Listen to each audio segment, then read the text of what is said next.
Good morning. Good morning. We're going to be starting off today in Matthew chapter 11, beginning at verse 28. Jesus said, "Come to me, all you who labor and are heavy laden, and I will give you rest. Take my yoke upon you and learn from me, for I am gentle and lowly in heart, and you will find rest for your souls. For my yoke is easy and my burden is light."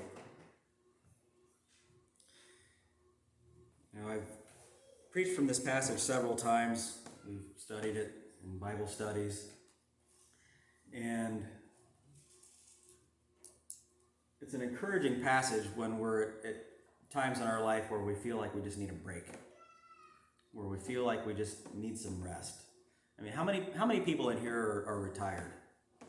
Figure we've got at least a few. Okay, you guys can all go. You get all the rest you need. No. Yeah. Amen.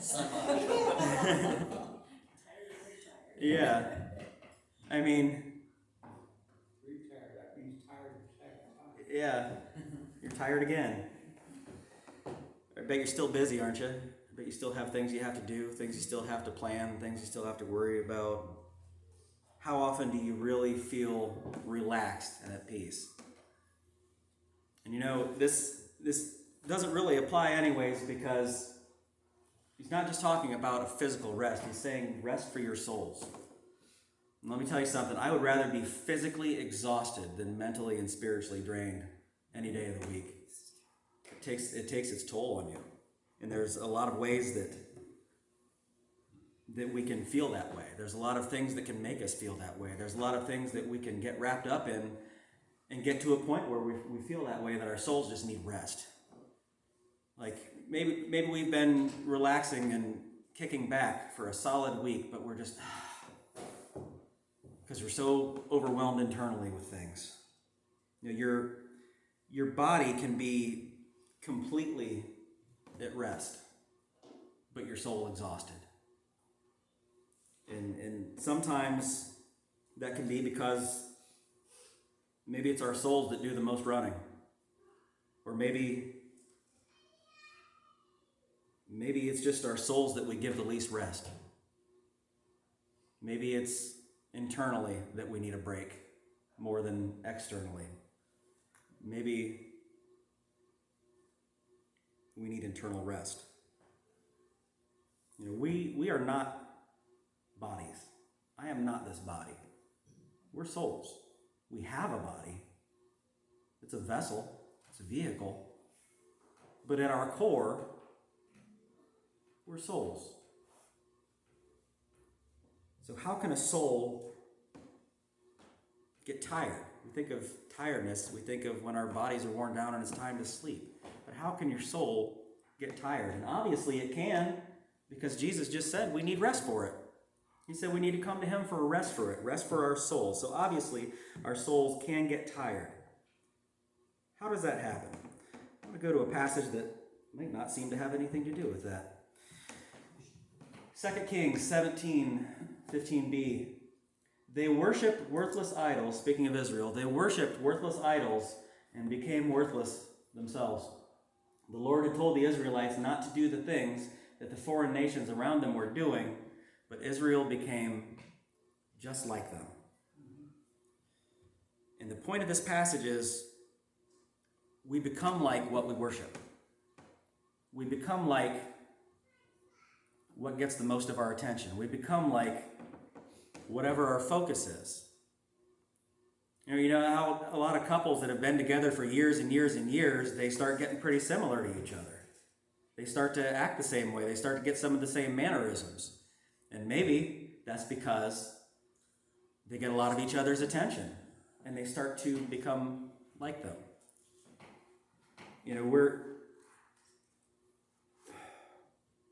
surrounded by so many distractions in life that just fight for our attention. So many things that, whether it's entertainment or a deadline or whatever it is, the world is just filled with distractions that just pull at our attention, just drag us mentally and spiritually one way or the other. And it's affected people's attention spans. You know, the internet is it's a neat thing. You can find just about anything you want. But a lot of people don't have the attention spans. They don't have the focus. Why do I need to remember this or that when I can just hop on my phone and type something into Google and get all the answers that my mind doesn't have to worry about anymore? We're getting more knowledge, we're getting more information, but we're getting less wisdom, and it's dumbing us down, really. You know, before, I think it was 2007 when social media became a big thing, and a lot more people were getting smartphones and getting connected to the internet, and things started changing. They did studies, and back in 2000, before all this happened, the average attention span of a person, how long we could focus on something before we start to get sidetracked, was a whopping 12 seconds. How am I going to hold up to 20, 30 minutes of preaching? Luckily, Chris has a puzzle back there to keep her busy.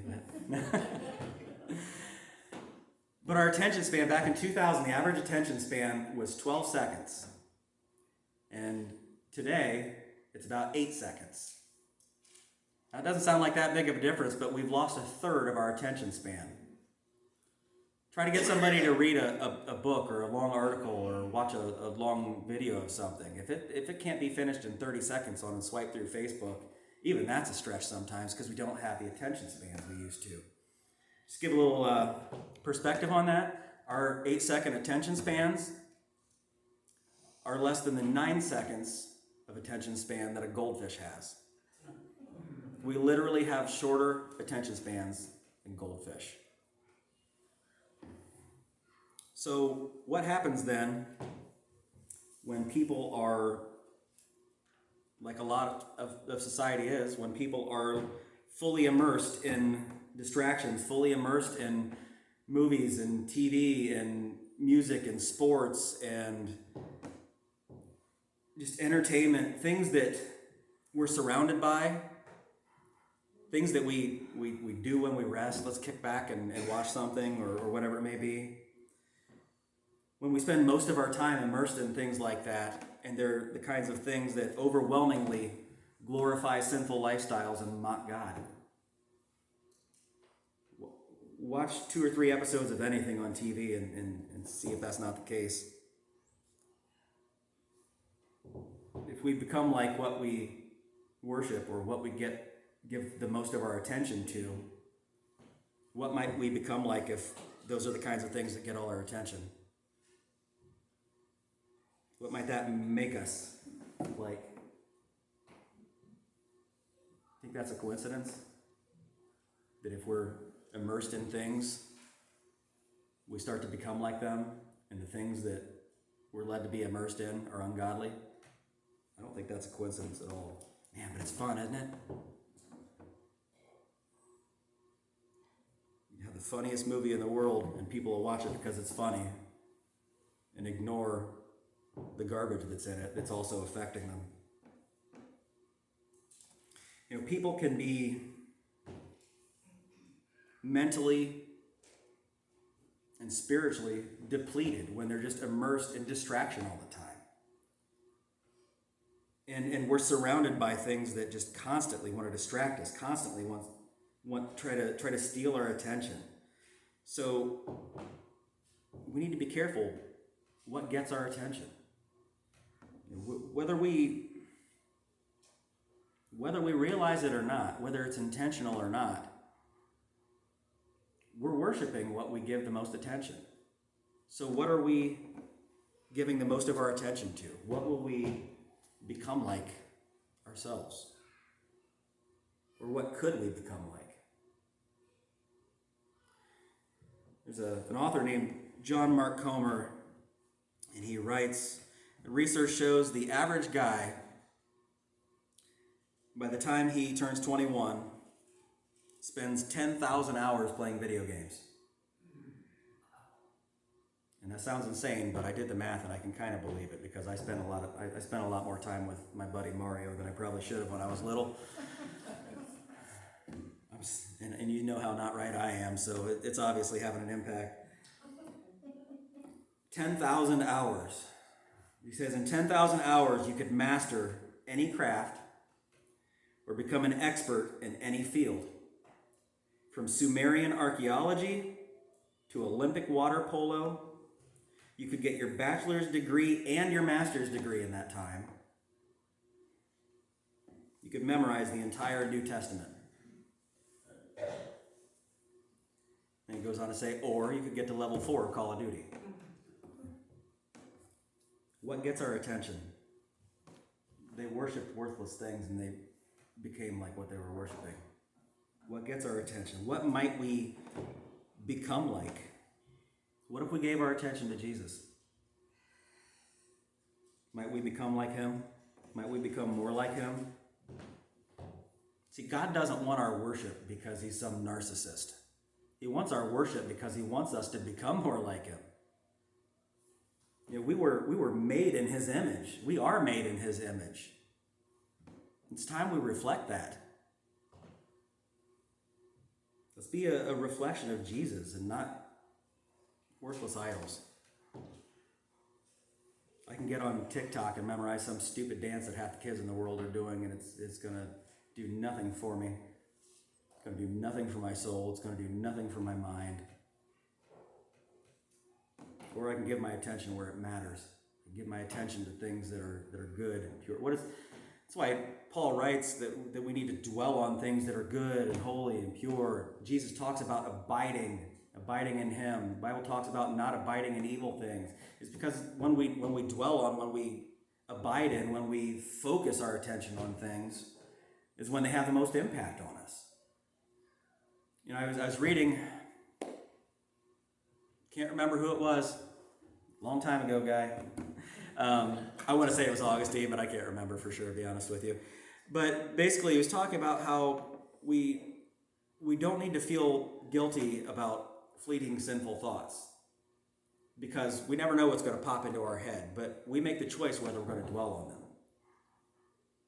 If an angry or hateful thought pops into my head, I can't always help that. Sometimes that's triggered by something or induced by something, but I do have the choice if I want to dwell on that, if I want to let it fester in me, if I want to let that grow into something.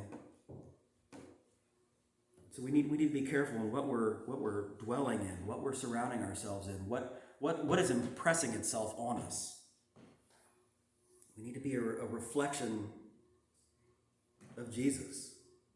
And listen, if you've ever had a hard time looking at yourself in the mirror, think how easy it must have been for Jesus. I doubt he's ever had a time where he struggled to look at himself in the mirror. How do we not want to become like that? How do we not strive to focus our attention and to become more like him? His yoke is easy, his burden is light. We need to find rest for our souls. And how does Jesus help us do that? Take my yoke upon you and learn from me, for I am gentle and lowly in heart, and you will find rest for your souls. He tells us right there how to do it.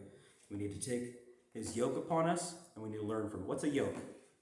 He's not chucking eggs at us. The yoke was basically like the harness that they would put on the farm animals to pull carts and equipment. So how does that sound like it's easy and light and we're going to be restful? We're putting a plow harness on ourselves. If Jesus wanted to give imagery of finding rest, why didn't he say, here, take my pillow, take my sleeping bag, lay down and take a nap? No, he says, take my yoke upon you. And see, that's the thing. It takes work sometimes to find rest. That might sound counterintuitive, but it can take work to find rest. And the kind of, we've already established here, the kind of rest he's talking about is a spiritual rest. It's rest for your souls. It's not a physical rest. And sometimes, many times, it takes effort. It takes work. He's saying, take my yoke upon you and learn from me. He's saying, do what I do. He's saying, follow my lead. Learn from my example. Jesus found rest. It wasn't because he was lazy. It wasn't because he ignored his duties and just went and napped under trees and ignored all the people who needed healed or that he was to preach to. So if we're going to learn from him, we need to see his examples.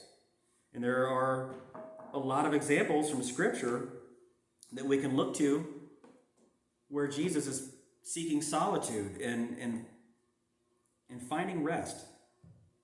Mark 1:35 says, "Now in the morning, having risen a long while before daylight, he went out and departed to a solitary place, and there he prayed." Luke 6:12 says, "Now it came to pass in those days that he went out to the mountain to pray and continued all night in prayer to God." Now, does that sound restful, staying up all night? If I tried staying up all night watching TV, I probably couldn't do it now. At one point, I did it all the time, but he's staying up all night, but yet it's an example of rest because it was bringing restoration. It was restoring. It restores our soul when we seek God. You might be physically tired, but you can still find rest for your soul. And the next verse after this passage where he stayed up all night praying to God was when he went and he chose the 12 disciples. And that's something we're going to find. Like in this next example, Mark 6:31 and 32, it says, "And he said to them, 'Come aside by yourselves to a deserted place and rest a while, for there were many coming and going, and they did not even have time to eat.'" And if you're like me sometimes, things can get so crazy, you don't even have time to stop and eat. You're constantly on the go, or things happening that keep you from things like that. But this was another time that they went and rested and withdrew and isolated themselves that came right before something big. The previous passage was right before he commissioned the apostles. This one was right before Jesus fed the 5,000. And this next passage was right afterwards, but right before he walked on water. Mark 6:46, "And when he had sent them away, he departed to the mountain to pray." It's easy to think, if I'm not doing something, I'm not accomplishing enough. It's easy to put a level of goals or unrealistic expectations or whatever it may be, that we need to get this done. If I'm not doing something, I'm not accomplishing anything. And it may feel like, well, just taking a whole night or taking all day long or a few days or whatever it is wasting time. Jesus was only here till he was 33. Why is he wasting time doing this? He's about to be freed from this life and not need this rest. Why is he doing this? Isn't it being wasteful of his time? But what he's doing, he's not wasting time. He's taking time to restore himself and do great things rather than burning himself out and accomplishing little by little. And that's the thing. We can have all the best intentions in the world. We can have all the best goals in mind. But if we don't have restorative time, and if we don't seek that rest for our souls, we might not be effective. If you're too burned out to turn to God in prayer, you're going to be gradually more and more and more weakened. Here's a passage about Jesus' rest and solitude that might not make sense right off the bat. It says, "When he had said these things to them, he remained in Galilee." This is John 7, 9 through 10. "But when his brothers had gone up, then he also went up to the feast, not openly, but as it were, in secret." Well, what, he walked to a feast by himself? That doesn't sound like a time of rest. He stayed in Galilee, but when his brothers went to the feast, he secretly went there by himself. This wasn't just a little walk across town. This feast was in Jerusalem. He's leaving from Galilee. That's 90 miles. That's a 5-day walk by himself. And that time alone, without any distraction, without anything pulling for his attention, that time alone is quiet time. It's restorative time.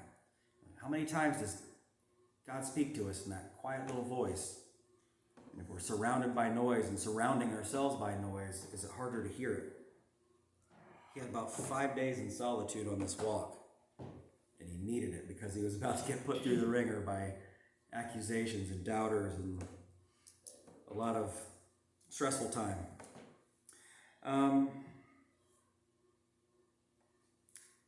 But we think a lot of times, if I just had, I can't tell you how many times I've said, I wish the week was 8 days long. Or I wish there was another 4 hours in a day, another 10 hours in a day. I wish a day was 48 hours, just so I have enough time to actually get done what I want to do. And I'm sure a lot of us have. But what would you do with that time if you had more time? Right? Whatever it is, you'd fill it up. If you're the kind of person that gets your paycheck and blows it all by Saturday, getting an extra $100 on your paycheck isn't going to keep you from blowing it all by Saturday. You're just going to buy more stuff. And if our time is, if we're the kind of mindset and the kind of people that are filling our time already, if we get more time, we're just going to fill the rest of it. And that may be with good things. Maybe it's filling it with time to learn a good hobby or something like that. But if we got more time, it would probably get filled. Have we already done that? Have we already just filled up the time we have with more than we need to? Is this what the world would look like if we had 18-hour days and said, I wish I had 6 more hours? We strive to fill our time, and even with good things, but we need to be careful. We need to care for our souls. We need to find rest for our souls. Because what did Jesus say in Mark 8:36? What will it profit a man if he gains the whole world and loses his own soul? Now, obviously, we know the ultimate example of this, and that is losing our soul eternally, learning our soul in hell. But what if, even as Christians, we can focus so much on gaining in this world, on getting ahead, on doing better, whatever it may be? What if we could focus so much on gaining in this world that we lose sight of our souls? What if we forget to nurture our souls? What if we deplete ourselves of spiritual strength by only focusing on the time fillers? What if we forget that in turning to Jesus, we'll find rest for our souls? He said, you will find rest for your souls. He didn't say, come talk to me, we'll see what we can do, maybe I can help you a little bit. He said, you will find rest for your souls. God has given us enough time to do the things that matter most. It's just up to us to prioritize. I can't tell you how many days I haven't had time to go on a 20-minute walk, but I've had enough time to watch a 3-hour movie because where my priorities are. I think, that's got to be so restful, and I'm just as tired afterwards. Whereas that walk that I don't have the energy for would probably give me a little energy boost. Where are my priorities? And sometimes we go through seasons of life where unexpected things pull more of our attention and time than we realize. Maybe it's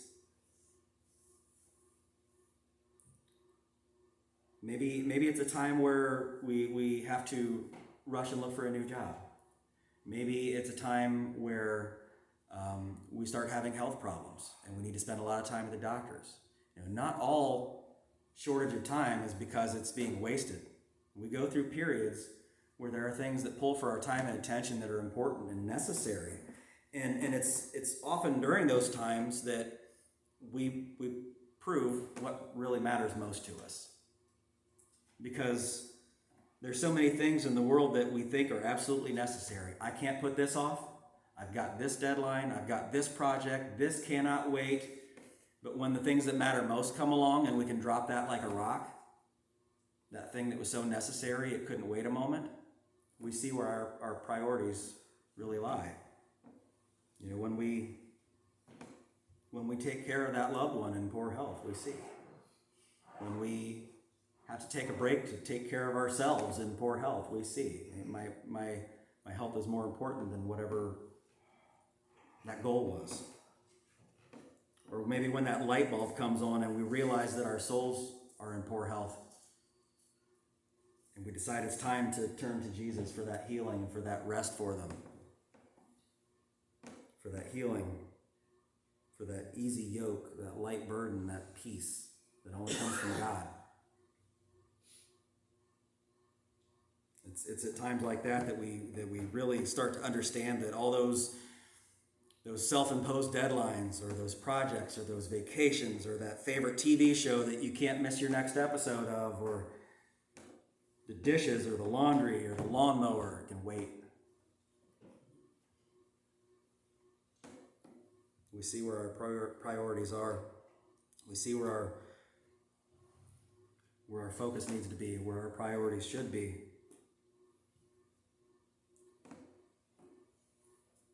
We need to be careful not to surround ourselves with distraction and noise.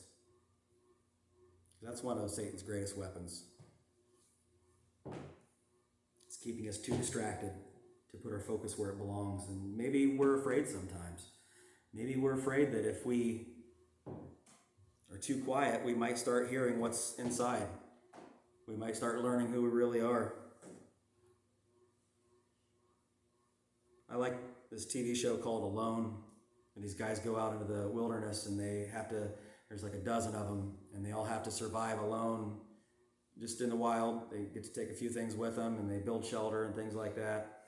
And whoever lasts out there the longest wins a huge prize. But something that I've noticed in there is even some of the people who do the best on there have the best survival skills. It could be completely set up. I saw one guy, he made like a whole kitchen, and it was almost like he was starting to build a house out there. He was so set up, he probably could have spent the rest of his life there.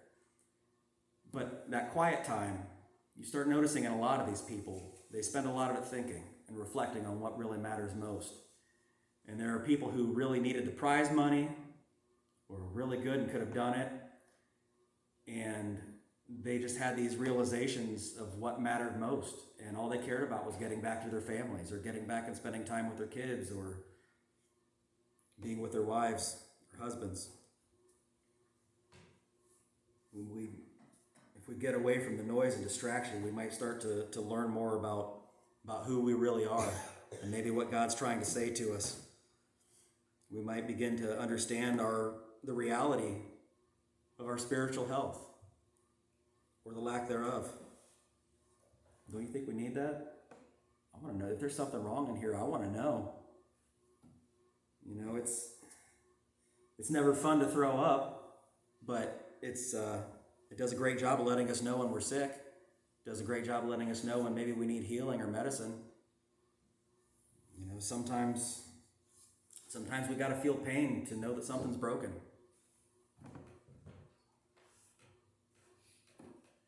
John 15, Jesus talks about pruning the branches that don't produce fruit. Now, are there branches in our lives that aren't producing fruit? Are there branches in our lives that maybe we can take inventory and prune some of the things out that aren't producing what we want, what we need? Maybe if we start pruning some of these unnecessary things, we'll start to grow healthier. We'll start to find that rest, and start to find that rest for our souls. It'll free up time and attention for what matters the most. Jesus said, what good's it do to gain the whole world but lose your soul? But he goes on from there in the next verse. Or, what will a man give in exchange for his soul? What are we willing to give up? What are we willing to prune? What will we sacrifice for the health and for the rest of our souls? There have been times when I have felt like my soul was just at peace and at rest in this wonderful place. And there are other times where it felt like it was in a hurricane. And sometimes it goes back and forth. Are we going to Jesus for that rest? Jesus says that he will give us rest for our souls. And he said that we need to learn from him. We need to take his yoke. But before that, he said we need to come to him. And that's got to be the first step. He said, come to me, all you are weary and burdened, and I will give you rest. Come to me. And that has to be the first step. We have to come to him. We need to turn to him and seek his salvation. And when he indwells us with the Holy Spirit, he strengthens us, he empowers us, and he guides us. And as we do try to prune things in our lives and try to get rid of the things that aren't producing, the things that aren't good for our souls, the Holy Spirit's going to be that guide for us. He's better than any inner voice, any Jiminy Cricket, any conscience. He's going to guide us on the path that's going to find us rest for our souls through Jesus.